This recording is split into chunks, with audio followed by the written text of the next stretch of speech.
Good morning all dear student, आपका स्वागत है मेरी अनंता कोचिंग क्लासेस में। मेरे चैनल को लाइक कर दो, सब्सक्राइब कर दो और ज्यादा से ज्यादा शेयर करो अपने दोस्तों तक जो 10th की स्टडी कर रहे हैं अभी, ताकि उनको मेरी क्लासेस देखने को मिले, उनको भी मेरा सपोर्ट मिले। मुझे सपोर्ट करिए और आपको अगर कोई डाउट रह जाता है, कोई पॉइंट नहीं समझ में आता है तो मुझे कमेंट में मैसेज कर दीजिए, नहीं तो मेरे इंस्टाग्राम आईडी के ऊपर फॉलो कर दीजिए, ताकि या फिर इंस्टाग्राम आईडी के ऊपर मैसेज कर दीजिए कि मैम ये पॉइंट हमें समझ में नहीं आया है, वो डाउट मैं क्लियर कर दूंगी। चलिए शुरू करते हैं अपन आज की क्लास। तो अपना जो 13 चैप्टर है वो है विद्युत चुंबकीय प्रभाव।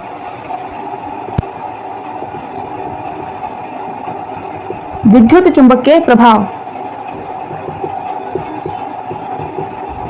विद्युत चुंबकीय प्रभाव, ठीक है। पहली चीज अपन ये देखते हैं कि चुंबक क्या होती है। विद्युत चुंबक वगैरह बाद में देखेंगे। चुंबक क्या होती है? चुंबक जो नॉर्मली सबने क्लियरली देख रखी होगी, सबके घरों में चुंबक तो मिल जाती है, देखने को मिलती है अपने को। चुंबक क्या होती है कि वह पदार्थ, चुंबक क्या होती है? वह पदार्थ जो लोहे की वस्तुओं को आकर्षित करे। क्या करे? लोहे की या लोहयुक्त वस्तुओं को अपनी तरफ आकर्षित करे। क्या करे? अपनी तरफ आकर्षित करती है। मतलब जितनी भी लोहे की चीजें होती हैं वह क्या कहलाती है? चुंबक कहलाती है। चुंबक जो लोहे की वस्तुओं को अपनी ओर आकर्षित करती है, अपनी ओर चिपका लेती है, वह पदार्थ क्या कहलाएगा? चुंबक कहलाएगा। ये सभी सिर्फ और सिर्फ लोहे की चीजों को ही अपनी तरफ अट्रैक्ट करती है, ठीक है। ये चीज नोट करना।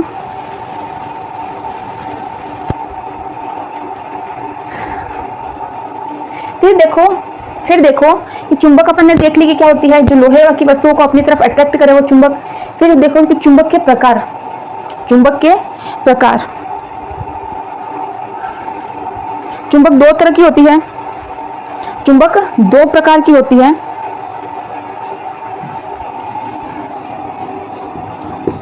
चुंबक दो प्रकार की होती है।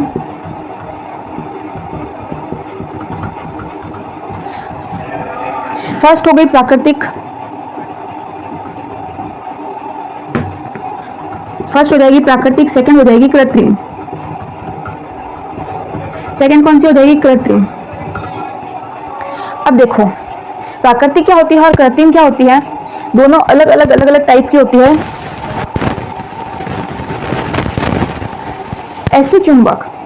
ऐसी चुंबक जिसकी आकृति निश्चित नहीं होती, ऐसी चुंबक जिसकी आकृति निश्चित नहीं होती, वह कौन सी होगी? प्राकृतिक होगी। नेचुरली जो अपने को प्राप्त हुई है, जिसकी कोई आकृति फिक्स नहीं है। कई बार चुंबक देखिए गोल होती है या अलग अलग शेप में भी होती है, उसको क्या डिजाइन करके बनाया जाता है, तो वो कौन सी हो जाएगी? कृत्रिम। जिसकी आकृति निश्चित होती है वो होती है कृत्रिम, जो बनाई जाती है, जो तैयार की जाती है। प्राकृतिक क्या होगी? जो नेचुरली होगी, जो अपने को बिना शेप में किसी भी आकार की मिल जाती है, वो कौन सी हो जाएगी? प्राकृतिक या नेचुरल, ठीक है। और जो प्राकृतिक चुंबक होती है, उसका जो अट्रैक्शन रहेगा, जो आकर्षण रहेगा वो बहुत कम रहेगा। जो प्राकृतिक चुंबक का जो आकर्षण रहेगा वो बहुत कम रहेगा। क्यों? क्योंकि जो कृत्रिम चुंबक होती है उसका आकर्षण या उसका जो आकर्षण है, उसका जो अट्रैक्शन है, उसका जो चुंबकत्व है वो बहुत ज्यादा रहता है। किसका? कृत्रिम का। जो नेचुरली अपने को प्राप्त हुई है उसका अट्रैक्शन है, उसका आकर्षण है, उसका चुंबकत्व क्या रहता है? कम रहता है, थोड़ा डाउन रहता है, ठीक है। तो पहला हेडिंग डालना प्राकृतिक चुंबक।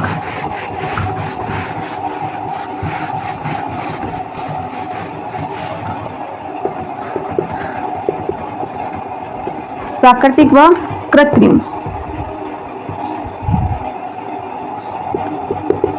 प्राकृतिक व कृत्रिम। अब देखो अगर प्राकृतिक की बात करें तो प्राकृतिक का मैंने अभी बताया कि इसका जो आकर्षण है, जो चुंबकत्व है वो क्या रहता है? कम रहता है।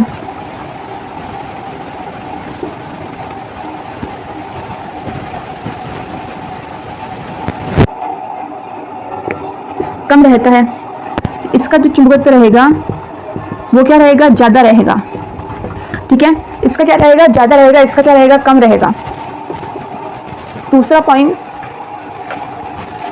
इसकी जो आकृति होती है वो निश्चित नहीं होती है। ये अपने को किसी भी शेप में मिल जाएगी, आकृति निश्चित नहीं होगी।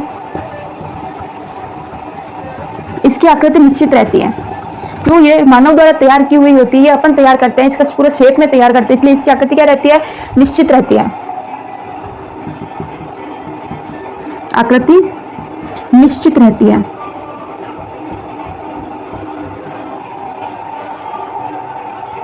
नेक्स्ट हेडिंग डालना चुंबक के गुण। चुंबक के गुण।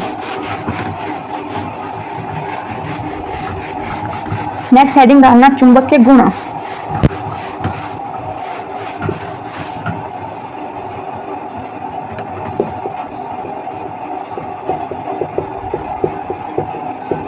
चुंबक के गुण।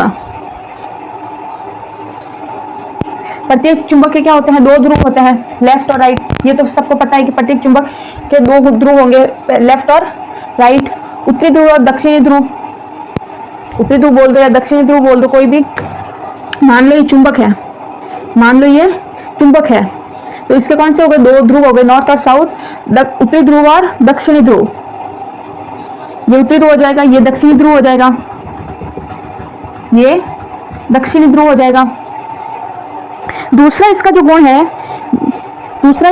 है, ये क्या करते हैं? एक दूसरे को प्रतिकर्षित करते हैं। ये क्या करेंगे? एक दूसरे को प्रतिकर्षित करते हैं। पहला पॉइंट लिखना कि इसके दो ध्रुव होते हैं, चुंबक के दो ध्रुव होते हैं, उत्तरी और दक्षिणी। दूसरा, ये एक दूसरे को क्या करेंगे? प्रतिकर्षित करते हैं। ये एक दूसरे को प्रतिकर्षित करते हैं, अट्रैक्शन नहीं करते, ये भी प्रतिकर्षित करते हैं एक दूसरे को। नोट करते जाना मेरे साथ ये चीज। अगर समान ध्रुव है और अगर असमान है तो एक दूसरे को क्या करेंगे? आकर्षण करेंगे। असमान ध्रुव क्या करेंगे? एक दूसरे को आकर्षण करेंगे। असमान ध्रुव क्या करते हैं? एक दूसरे को प्रतिकर्षण करेंगे। समान ध्रुव रहेंगे, वो क्या करेंगे? एक दूसरे को आकर्षण करेंगे। चुंबक के दो ध्रुव होते हैं, उत्तरी ध्रुव और दक्षिणी ध्रुव। ये चीज नोट करना। नेक्स्ट हेडिंग डालना चुंबकीय क्षेत्र। नेक्स्ट हेडिंग डालना चुंबकीय क्षेत्र।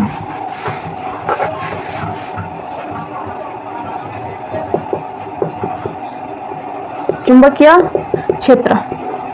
चुंबकीय क्षेत्र क्या होता है कि जो चुंबक के आसपास का जो एरिया होता है, चुंबक के आसपास का जो इलाका रहेगा, जहां थोड़ा बहुत, जहां चुंबकीय बल लगता है, अपने को हल्का सा महसूस होता है, जो अट्रैक्शन या फिर प्रतिकर्षण जो भी है, चुंबक के आसपास अपने को एक बल महसूस होता है, चुंबकीय बल, वही क्या है? चुंबकीय क्षेत्र। वह क्या है? चुंबकीय क्षेत्र। मतलब यहाँ अगर कोई चुंबक है, यहाँ अगर कोई चुंबक है, या फिर मैं किसी दूसरे चुंबक या किसी लोहे युक्त पदार्थ को इस चुंबक के पास लेके आऊं, किसी लोहे युक्त या किसी भी लोहे को इस चुंबक के पास में लेके आऊं, यहाँ पर अपने को क्या होगा? एक अट्रैक्शन पर महसूस होगा, फील होगा। यहाँ पे क्या? एक आकर्षण बल। यहाँ आसपास क्या होगा? एक आकर्षण बल या प्रतिकर्षण बल फील होगा, अपने को महसूस होगा। तो वही एरिया क्या कहलाएगा? चुंबकीय क्षेत्र कहलाता है। वह क्या कहलाएगा? चुंबकीय क्षेत्र। तो मेरे साथ नोट करना कि चुंबक के पास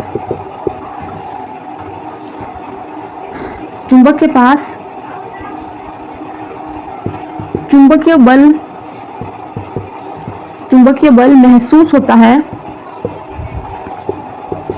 चुंबकीय बल महसूस होता है, वह क्या कहलाएगा? चुंबकीय क्षेत्र कहलाएगा। क्या कहलाएगा? चुंबकीय क्षेत्र। मतलब आसपास जब किसी लोहे युक्त किसी चुंबक के पास, मान लो ये चुंबक है, मैं यहाँ किसी लोहे की वस्तु को लेकर, तो इस आसपास क्या होगा? मेरे को एक बल महसूस होगा। मेरे को क्या होगा? एक बल महसूस होगा। वह क्या कहलाता है? चुंबकीय क्षेत्र कहलाता है। एक चुंबकीय बल महसूस होगा, उसको अपन क्या बोलेंगे? चुंबकीय क्षेत्र। ये चीज नोट करना।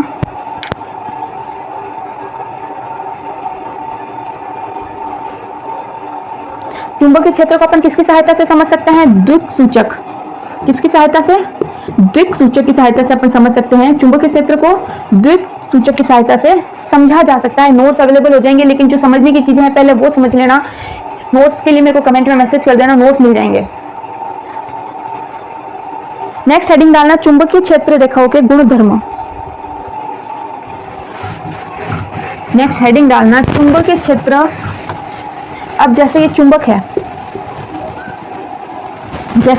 है, तो यहाँ आसपास क्या होगा? तो चुंबकीय क्षेत्र बनता है। जब चुंबकीय क्षेत्र उत्पन्न होता है तो चुंबकीय रेखाएं भी बनती है।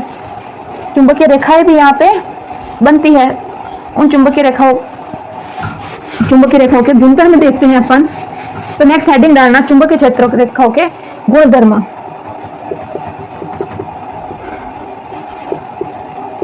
चुंबकीय रेखाओं के गुणधर्म।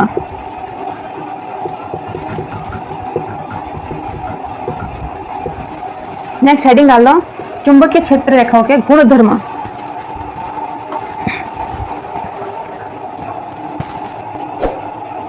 बहुत ही मजेदार, बहुत ही इजी चैप्टर है। तो चुंबकीय क्षेत्र रेखाओं के गुणधर्म लिखना।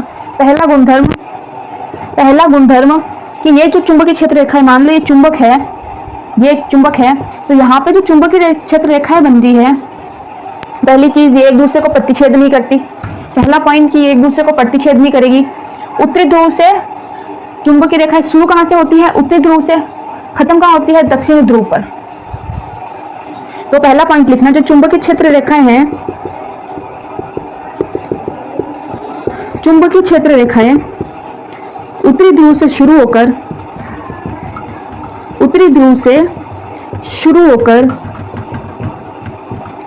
दक्षिणी ध्रुव पे खत्म होती है। दक्षिणी ध्रुव पर खत्म होती है। ये हो गया अपना उत्तरी ध्रुव, ये हो जाएगा अपना उत्तरी ध्रुव, ये हो जाएगा अपना दक्षिणी ध्रुव। ये कौन सा हो जाएगा? अपना दक्षिणी ध्रुव। तो जो चुंबकीय रेखाएं हैं वो कहां से शुरू होगी? उत्तरी ध्रुव से। खत्म कहां पे होगी? दक्षिणी ध्रुव पे। दूसरा पॉइंट लिखना, चुंबकीय रेखाएं जो कैसी होती है? बंद वक्र में। अब यहां से शुरू होकर यहां खत्म हो रही है, यहां से शुरू होकर अगर यहां खत्म हो रही है तो किस शेप में है? बंद वक्र में। बंद वक्र में। तो नेक्स्ट पॉइंट लिखना,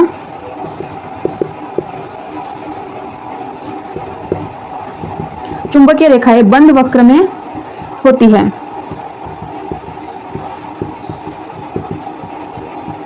तीसरा पॉइंट लिखना, ये एक दूसरे को प्रतिच्छेद नहीं करती, क्योंकि यहां से यहां जा रही है तो एक दूसरे को काटती नहीं है। यहां से यहां जाएगी तो एक दूसरे को काटेगी नहीं, क्योंकि ये किस शेप में है? बंद वक्र के शेप में है।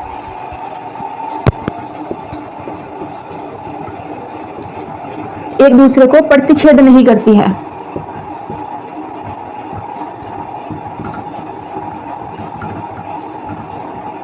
ये नोट करना फटाफट।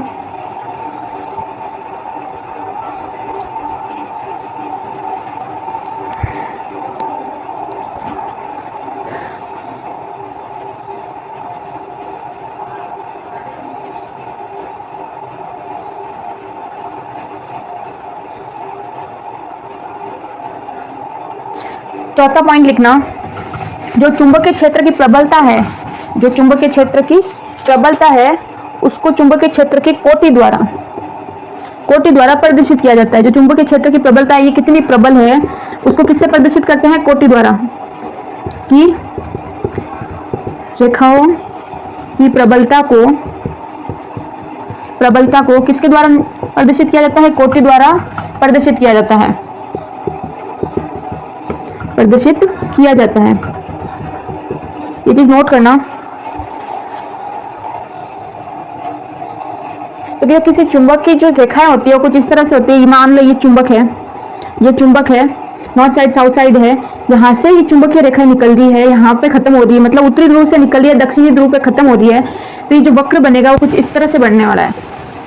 जो वक्र बनेगा वो इस तरह से बनेगा।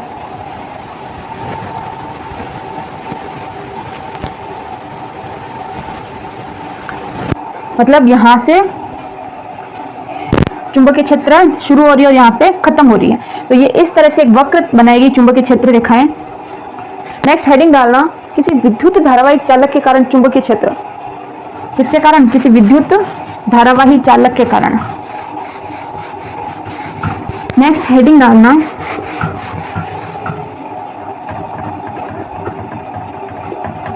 किसी विद्युत धारावाही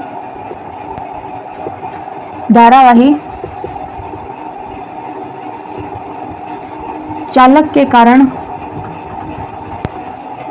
चुंबकीय क्षेत्र।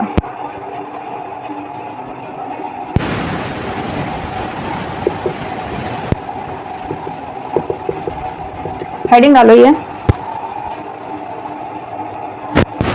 हेडिंग डाल दी। अब देखो अगर किसी चुंबक के कारण, यहाँ किसी चुंबक के कारण अगर यहाँ आसपास क्या चुंबकीय क्षेत्र उत्पन्न हो रहा है, यहाँ जो चुंबक है अगर इस चुंबक के कारण यहाँ आसपास चुंबकीय क्षेत्र उत्पन्न हो रहा है तो किसी तार में या किसी इलेक्ट्रिक चीज में कि धारा के कारण जो उत्पन्न चुंबकीय क्षेत्र होता है वह क्या कहलाएगा, धारावाही चुंबकीय क्षेत्र। क्या कहलाएगा, धारावाही चुंबकीय क्षेत्र। मतलब कि किसी भी तार के अंदर धारा के प्रवाह के कारण जो उत्पन्न चुंबकीय क्षेत्र है, धारा के प्रवाह के कारण, धारावाही चालक में धारा के प्रवाह के कारण जो उत्पन्न चुंबकीय क्षेत्र होता है वही धारावाही चुंबकीय क्षेत्र कहलाता है। जिस प्रकार यहाँ पे एक चुंबकीय क्षेत्र स्थापित होता है, ठीक उसी प्रकार यहाँ पे भी एक चुंबकीय क्षेत्र स्थापित होगा। किसके कारण, धारा के कारण। किसके कारण, धारा के कारण। किसके कारण, आवेश के कारण, या धारा या आवेश के कारण किसी धारावाही चालक में भी चुंबकीय क्षेत्र का उत्पन्न होना। तो नोट करना ये चीज कि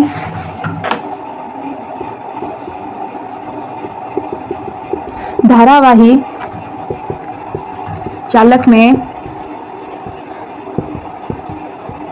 आवेश के कारण चुंबकीय क्षेत्र का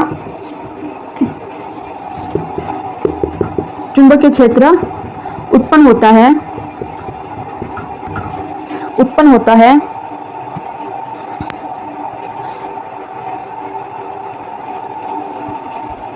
तो यह कहा जाता है कि गतिमान आवेश के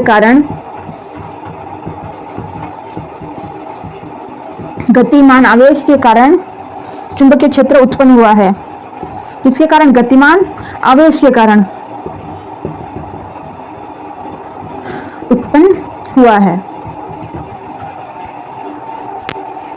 अब देखना, जैसे मान लो कि ये धारावाही चालक है, मान लो ये कोई धारावाही चालक है, यहाँ से कोई आवेश गतिमान हो रहा है, यहाँ अगर कोई आवेश गतिमान हो रहा है और जहाँ गतिमान होने की वजह से यहाँ जो आसपास चुंबकीय क्षेत्र उत्पन्न हुआ है, चुंबकीय क्षेत्र उत्पन्न हुआ है किसके कारण, गतिमान आवेश के कारण। अगर यहाँ चुंबकीय क्षेत्र उत्पन्न होता है तो यहाँ से इस बिंदु के बीच की दूरी क्या हो गई, r। यहाँ जो आवेश उत्पन्न हुआ है, यहाँ जो आवेश उत्पन्न हुआ है वो दूरी कितनी हो गई, r। और अपन चुंबकीय क्षेत्र को B से डिनोट करते हैं, चुंबकीय क्षेत्र को B से डिनोट करते हैं। तो जो गतिमान आवेश के अंदर किसी धारावाही चालक के अंदर उत्पन्न चुंबकीय क्षेत्र उस दूरी के व्युत्त क्रमानुपाती होता है। क्या होता है, व्युत्त क्रमानुपाती होता है। ये चीज नोट करना कि धारावाही चालक तार में या किसी धारावाही चालक में उत्पन्न गतिमान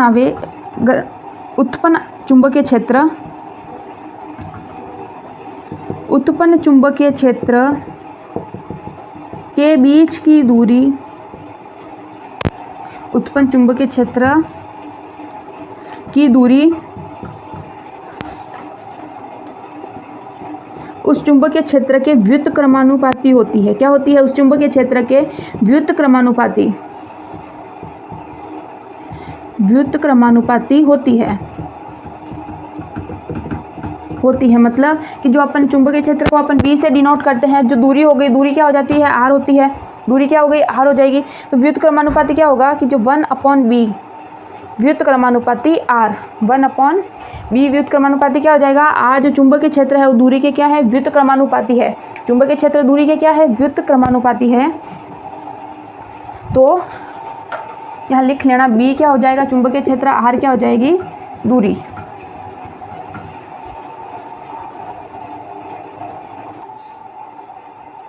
नेक्स्ट हेडिंग डालना, दक्षिण हस्त अंगुष्ठ नियम। नेक्स्ट हेडिंग डाल देना,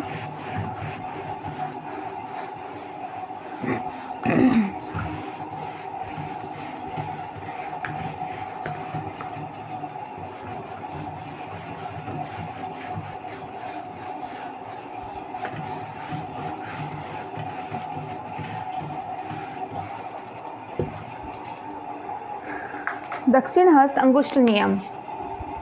दक्षिण हस्त अंगुष्ठ नियम की बात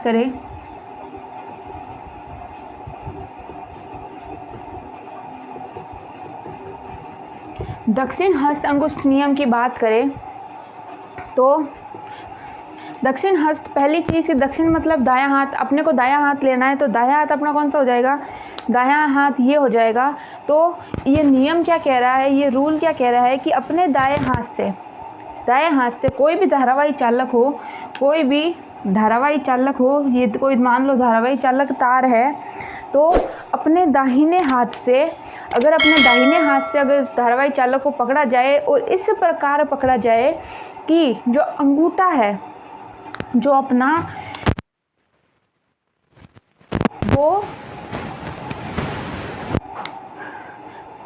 अंगूठा है वो किसको, विद्युत धारा को शो करे, किसको प्रदर्शित करना चाहिए, विद्युत धारा को। ये मान लो कोई धारावाही चालक है, इस तार में अपन कुछ इस प्रकार पकड़े कि जो अपना अंगूठा है वो किसको प्रदर्शित करे, विद्युत धारा को, और जो अपनी अंगुलियां है वो किसको प्रदर्शित करे, चुंबकीय क्षेत्र की रेखाओं को। तो दक्षिण हस्त नियम यही कहता है कि इस नियम के अनुसार दाहिने हाथ में अगर किसी धारावाही चालक को इस प्रकार पकड़े कि अपना अंगूठा किसको शो करे, विद्युत धारा को, प्लस जो अपनी अंगुलियां हैं वो किसको शो करे, चुंबकीय क्षेत्र की रेखाओं को। तो मेरे साथ नोट करना ये चीज़, मेरे साथ साथ लिखते रहना।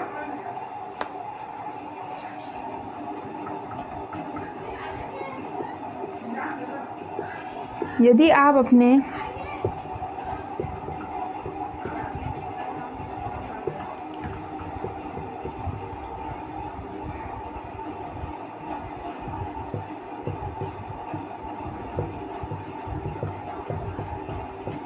इस प्रकार पकड़े कि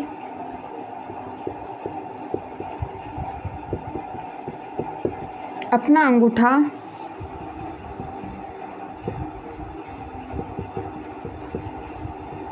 विद्युत धारा को प्रदर्शित करे, किसको, विद्युत धारा को, प्लस जो चुंबकीय अपनी जो अंगुलियां हैं वो किसको प्रदर्शित करनी चाहिए, चुंबकीय क्षेत्र की रेखाओं को। अंगुलियां चुंबकीय क्षेत्र की रेखाओं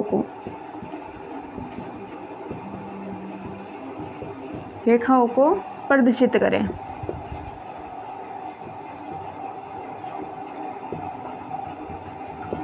ठीक है, तो इस नियम के अनुसार अगर अपन किसी धारावाही चालक को इस प्रकार पकड़े कि जिस प्रकार अंगूठा क्या करे, विद्युत धारा की दिशा को प्रदर्शित करे, प्लस जो उंगलियां है वो चुंबकीय क्षेत्र की दिशा को प्रदर्शित करे, वह नियम कौन सा हो गया, कहलाएगा दक्षिण हस्त अंगुष्ठ नियम। कौन सा कहलाएगा, दक्षिण हस्त अंगुष्ठ नियम। ये चीज़ नोट करना।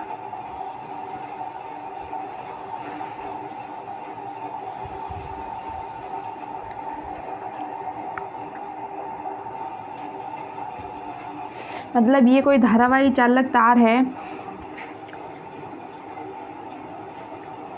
ये अंगूठा हो गया, तो ये जो अंगूठा है वो किसको शो कर रहा है, विद्युत धारा की दिशा को, किसको, विद्युत धारा को शो कर रहा है। और जो उंगली आपको दिख रही है जो इस तरह से है वो किसको शो कर रही है, वहाँ अंगुलियाँ किसको शो कर रही है, जो इस तरह से जिसकी दिशा है अंगुलियों की, वह किसको शो कर रही है, चुंबकीय क्षेत्र की रेखाओं को, चुंबकीय क्षेत्र की रेखाओं को,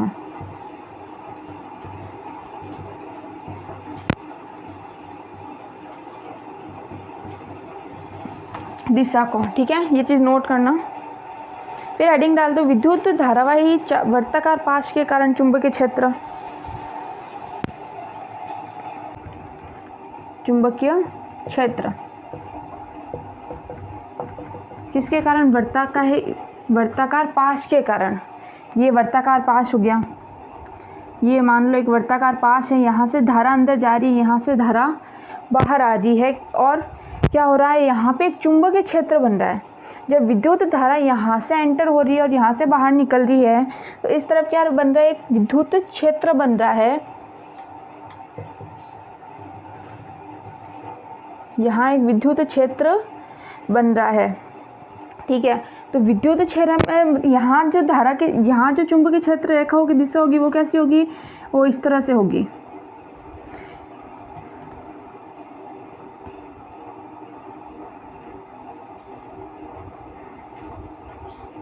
वो कुछ इस तरह से होगी। तो ये है एक वर्ताकार पाश जिसके यहाँ अगर अपन विद्युत धारा प्रवाहित करें तो यहाँ आसपास इस वर्ताकार पाश में क्या हो रहा है, एक चुंबकीय क्षेत्र बन रहा है, एक चुंबकीय सर्कल बन रहा है। जो धारा की दिशा कैसी होगी, दक्षिण अनुसार होगी। धारा की दिशा कैसी होगी, दक्षिण अंगुष्ठ नियम के अनुसार होगी। अगर धारा की दिशा अंदर की तरफ ऐसे है तो चुंबकीय क्षेत्र की दिशा की, चुंबकीय क्षेत्र की जो रेखाओं की दिशा होगी वो इस तरह से होगी।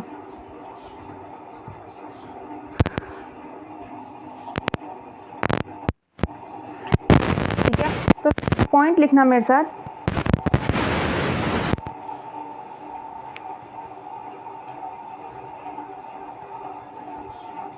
मैंने बताया था कि जो विद्युत धारा के कारण उत्पन्न चुंबकीय क्षेत्र है वो दूरी के क्या होता है, व्युत्क्रमानुपाती होता है, ये बताया था मैंने। तो किसी धारावाही चालक के कारण उत्पन्न चुंबकीय क्षेत्र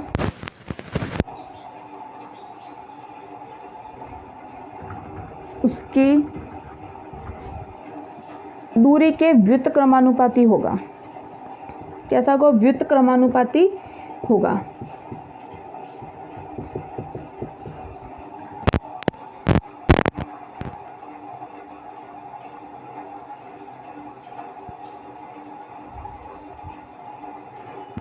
और जो ये सर्कल बना है, जो एक वर्ताकार, प्रत्येक बिंदु पर क्या होगा, चुंबकीय क्षेत्र उत्पन्न होगा। इसमें प्रत्येक बिंदु पर क्या होगा, एक चुंबकीय क्षेत्र उत्पन्न होगा। यहाँ जो धारा प्रवाहित हो रही है तो इस वर्ताकार पाश के अंदर, प्रत्येक पाश के अंदर क्या होगा, यहाँ एक चुंबकीय क्षेत्र उत्पन्न होगा। यहाँ क्या होगा, एक चुंबकीय क्षेत्र उत्पन्न होगा जो कैसा होगा, सकेंद्रीय वृत्तों के रूप में। कैसा, चुंबकीय क्षेत्र सकेंद्रीय वृत्तों के रूप में उत्पन्न होगा।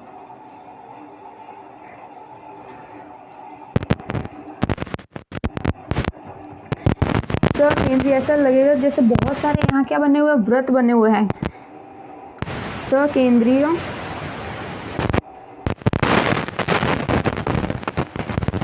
वृत्तों को क्या करेगा, निरूपित करेगा, सकेंद्रीय वृत्तों की तरह दिखाई देगा। ये चीज नोट करना। नेक्स्ट लिखो, परिनलिका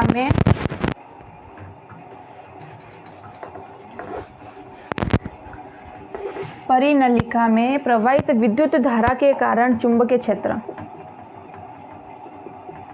परिनलिका में प्रवाहित विद्युत धारा के कारण चुंबकीय क्षेत्र। परिनलिका बिल्कुल सबने देखी होगी, बेलन के आकार की होती है। जो परिनलिका बेलन के आकार की होती है, अगर अपन उसमें विद्युत धारा प्रवाहित करें, तो एक अनेक फेरों की कुंडली बनती है। ये देखो, ये परिनलिका है कुछ इस तरह की, जो अंदर से खोखली होती है। अगर यहाँ कोई चालक तार परिनलिका के आसपास है, यहाँ आसपास कोई परिनलिका के आसपास कोई चालक तार है, यहाँ अगर अपन विद्युत क्षेत्र उत्पन्न होता है विद्युत धारा के कारण, यहाँ ये हो गया अपना परिपथ। ये क्या हो जाएगा, अपना एक परिपथ हो जाएगा। अगर यहाँ अपन विद्युत धारा प्रवाहित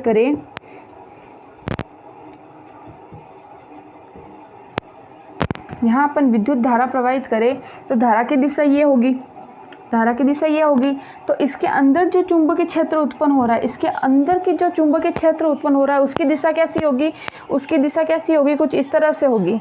यहाँ से होते हुए यहाँ पे वापस यहाँ पे, तो उसकी चुंबकीय क्षेत्र की रेखाओं की दिशा क्या होगी, कुछ इस तरह से होगी। क्योंकि यहाँ धारा प्रवाहित हो रही है तो चुंबकीय क्षेत्र रेखाओं की दिशा ये होगी जो परिनलिका की कुंडली के चारों तरफ जो क्षेत्र उत्पन्न होता है।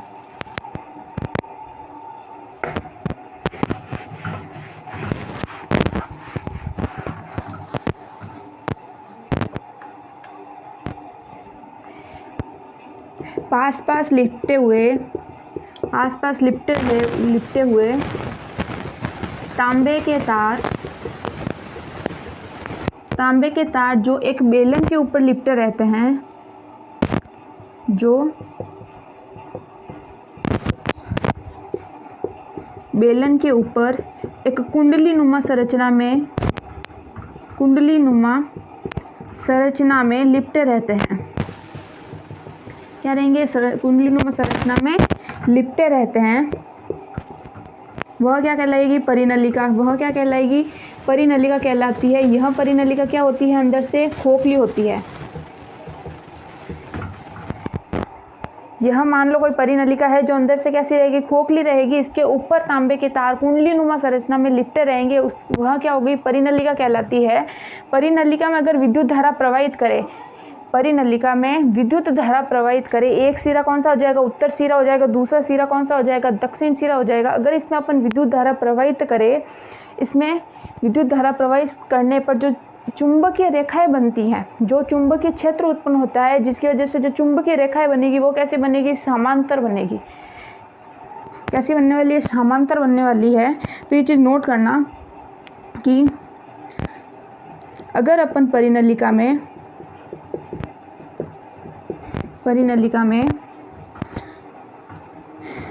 विद्युत धारा प्रवाहित करने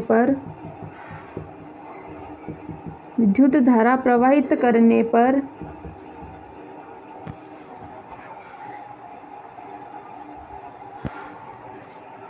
उत्पन्न चुंबकीय रेखाएं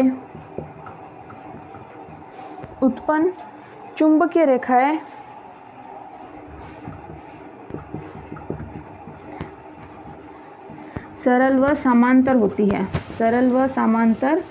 होती है।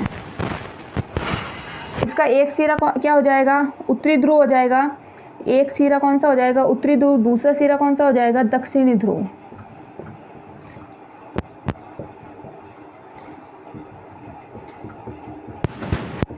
दूसरा सिरा कौन सा हो जाएगा? दक्षिणी ध्रुव।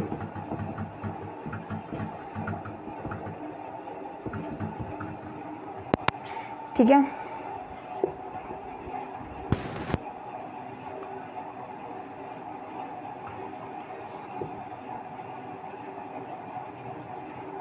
ये कुछ इस तरह की परिनलिका होती है जो एक कुंडली के रूप में लिपटी हुई रहती है।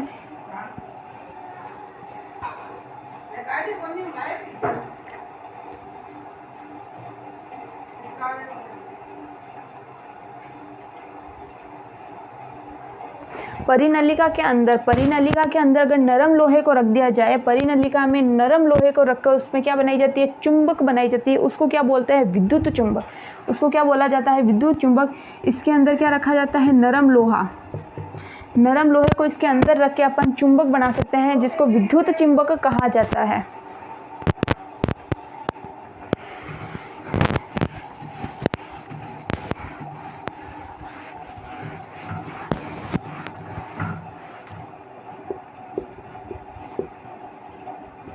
इसमें नरम लोहा रखकर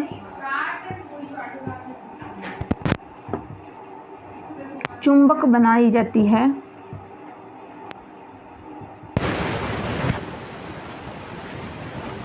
जिसको क्या बोलते हैं? विद्युत चुंबक।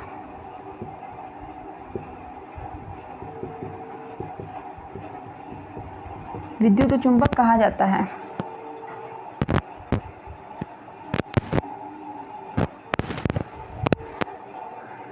नेक्स्ट हेडिंग डालना, चुंबकीय क्षेत्र के किसी विद्युत धारावाही चालक पर बल।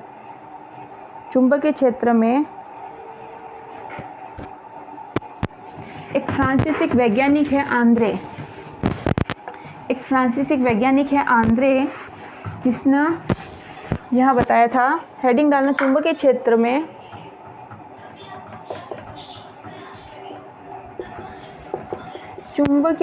में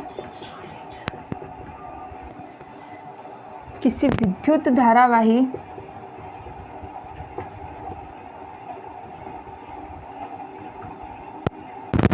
धारावाही चालक पर बल, चालक पर बल। तो एक फ्रांसीसी वैज्ञानिक है आंद्रे, जिसने यह बताया कि फ्रांसीसी वैज्ञानिक आंद्रे ने यह बताया कि किसी भी धारावाहिक चालक पर जो चुंबकीय बल होता है वो परिणाम में क्या होना चाहिए, समान होना चाहिए। परिणाम में समान, परंतु दिशा में बल क्या होना चाहिए, विपरीत दिशा में होना चाहिए। जो बल लग रहा है वो कैसा होना चाहिए, विपरीत दिशा में होना चाहिए, लेकिन परिणाम में क्या होना चाहिए, समान होना चाहिए। तो एक फ्रांसीसी वैज्ञानिक आंद्रे मेरी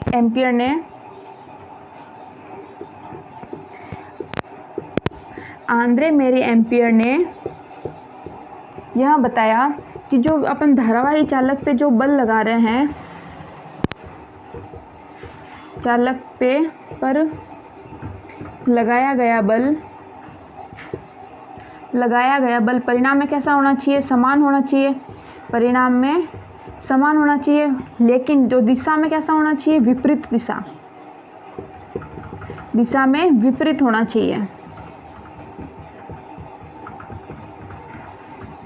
ठीक है। फिर इसने क्या बताया, फिर इसने जो बल के ऊपर बल किन किन कारकों पर निर्भर करता है उसके बारे में उसने बताया। तो इसने धारावाहिक चालक पर बल लगाते हैं, जो धारावाहिक चालक पर बल लग रहा है वह बल उसके परिणाम के क्या होता है, समानुपाती होता है। जो बल अपन धारावाहिक चालक के ऊपर लगा रहे हैं वह परिणाम के समानुपाती होता है। पहला पॉइंट उसने यही नियम दिया था।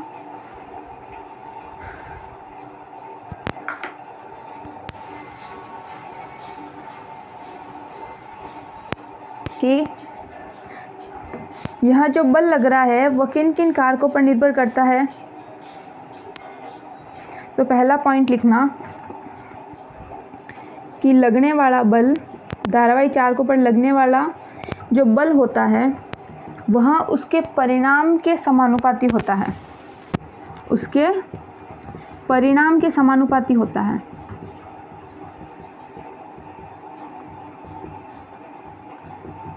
परिणाम के समानुपाती होगा। फिर दूसरा पॉइंट उसने क्या बताया कि लगने वाला बल उस चुंबकीय क्षेत्र की तीव्रता के भी समानुपाती होता है। किसकी, चुंबकीय क्षेत्र की तीव्रता के भी समानुपाती होता है। पहला क्या हो गया, F समानुपाती हो गया। F समानुपाती I क्या है, यहाँ जो चुंबकीय क्षेत्र पर बल लग रहा है वह उसके परिणाम के समानुपाती होता है, जिसको अपन I से डिनोट करते हैं। दूसरा उसने क्या बताया कि जो चुंबकीय क्षेत्र पर जो बल लग रहा है, चुंबकीय क्षेत्र पर जो बल लग रहा है वो उसकी तीव्रता के भी समानुपाती होता है, उसकी तीव्रता पर भी निर्भर करता है।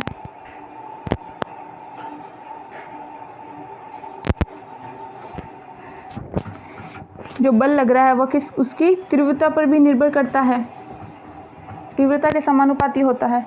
तीसरा उसने बताया कि धारावाही चालक तार की लंबाई पर भी निर्भर करता है। तीसरा पॉइंट उसने दिया था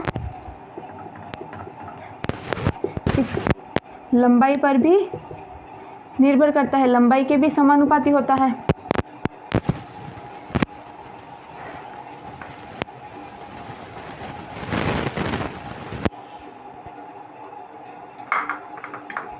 चौथा कि जो धारावाही चालक पर लग रहा बल है, जो लगने वाला बल है वह उसके कोण की ज्या के भी समानुपाती होता है। जो यहाँ कोण बनता है चुंबकीय क्षेत्र में, कोण बनता है उसके ज्या के भी समानुपाती होता है। साइन थीटा ले लो कोण, तो समीकरण 2, समीकरण 3 और समीकरण 4। अब अपन बात करें समीकरण 1, 2, 3, 4 से। 1, 2, 3, 4, तो अपने पास फॉर्मूला क्या बनेगा, F किसके समानुपाती होता है। पहला हो गया उसके परिणाम के I, दूसरा हो गया उसकी तीव्रता के B, तीसरा हो गया उसकी लंबाई के L और कोण की ज्या के साइन थीटा। ये चीज़ नोट करना।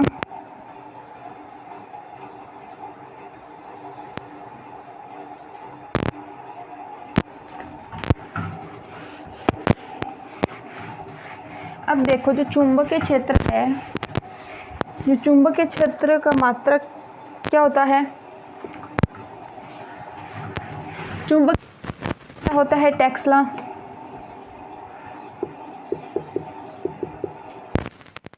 कुछ पॉइंट है, लिख देना। चुंबकीय क्षेत्र का मात्रक 1 नंबर के क्वेश्चन में ये पूछा जाता है।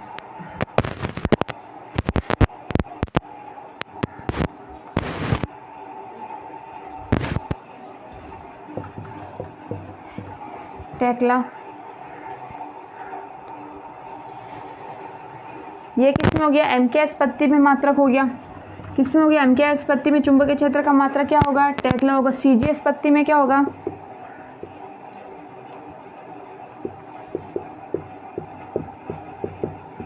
सी जी स्पत्ति में चुंबकीय क्षेत्र का मात्रक हो गया गॉस। क्या हो गया? गॉस। तो 1 टेस्ला बराबर क्या होता है? 1 टेस्ला बराबर क्या होता है? 10 की घात 4 गॉस। कितना होता है? 10 की घात 4 गॉस।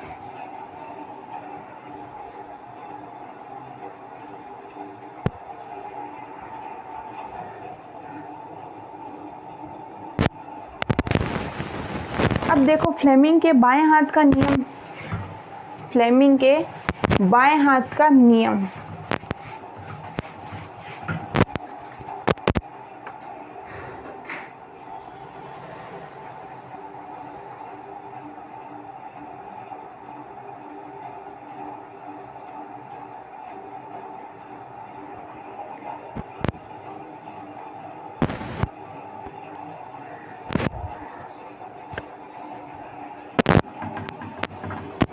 नेक्स्ट हेडिंग डालना फ्लेमिंग के बाएं हाथ का नियम।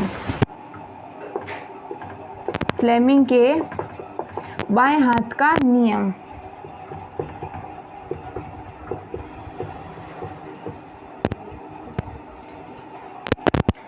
फ्लेमिंग ने क्या बताया कि अपने बाएं हाथ को इस प्रकार फैलाओ कि जो तर्जनी अंगुली, अंगूठा प्लस अंगुली एक दूसरे के क्या रहे? लंबवत रहे, एक दूसरे के लंबवत रहे। अपने जो बाएं हाथ को इस तरह फैलाओ कि अंगूठा, तर्जनी और जो अंगुलियां है वो एक दूसरे के लंबवत रहे, एक दूसरे के लंबवत रहे। तर्जनी चुंबकीय क्षेत्र की दिशा को बतानी चाहिए।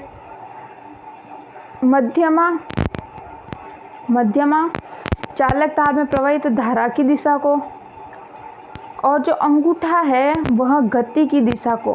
किसकी दिशा को? मतलब जो चालक तार पे अपन बल आरोपित कर रहे हैं उसकी दिशा को। कुछ इस तरह से ये होनी चाहिए।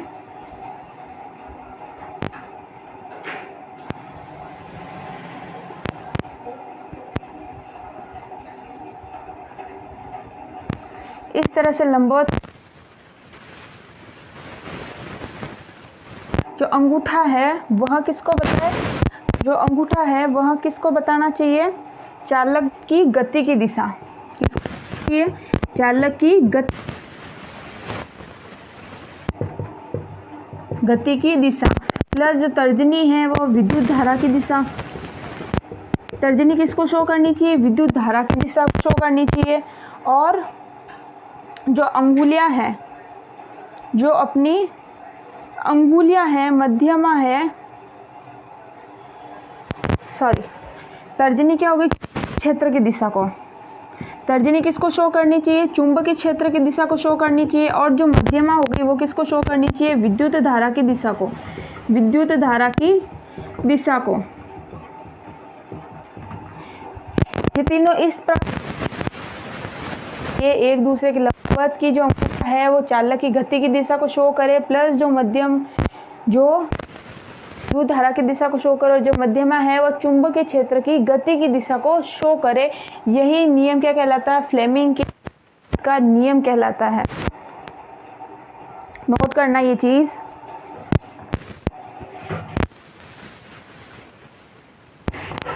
नोट करना ये क्या कहता है कि इस नियम के अनुसार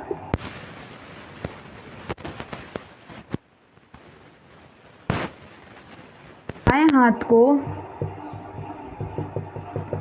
अपने बाएं हाथ इस प्रकार फैलाएं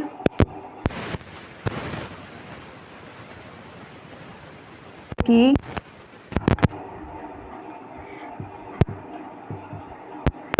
प्रकार फैल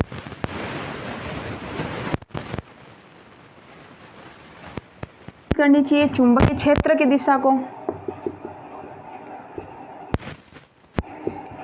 को अंगूठा, जो अंगूठा है वह चालक दिशा को, चालक की गति की दिशा को,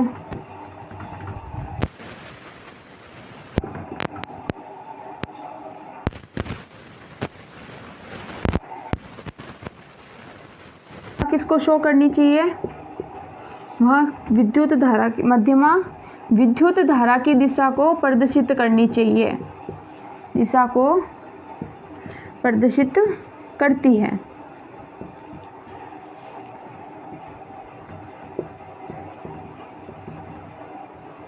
प्रदर्शित करें, इस प्रकार एक दूसरे को लंबवत रखें, इस प्रकार एक दूसरे को लंबवत रखें, को क्या रखें, लंबवत रखें। ये चीज नोट करना।